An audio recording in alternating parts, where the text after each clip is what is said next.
guys kind of been managing or approaching that? Like, are you thinking about raising money? Have you thought about it? Like, what's the overall perspective? Good question. So last year, whenever we were working on the beneficiary products, we were trying to fundraise. And it was apparently the worst fundraising environment for early stage startups in the blockchain space for like, 10 years. And so, yeah, it was very challenging. We learned a ton. We've started building really great relationships with VCs and angel investors that we are still talking to this day. And so we think that now that we're at a place where we have product and market, it might make sense for us to Nice. continue raising capital. But yeah, we take that day by day. We're building relationships and making sure that the fundraising component isn't taking away from actually doing the thing that we want to provide to the market.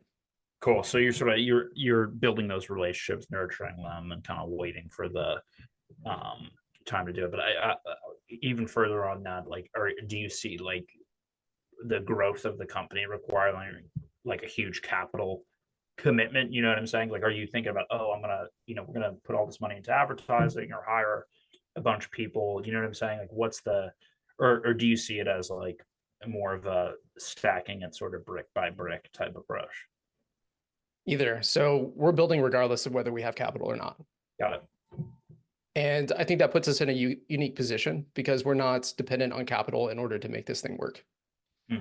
That said, capital definitely accelerates the roadmap, but it doesn't necessarily accelerate like the testing that we've had to conduct over the past 3, 4, or 5 months. Like a lot of that has just been heads down building. And so from that perspective, like fundraising wouldn't have been beneficial to us because we still had to do all of the validation of our customers and we still had to build the product. We still had to test the product. We still had to iterate on the product. All of that stuff doesn't really benefit from having excess capital.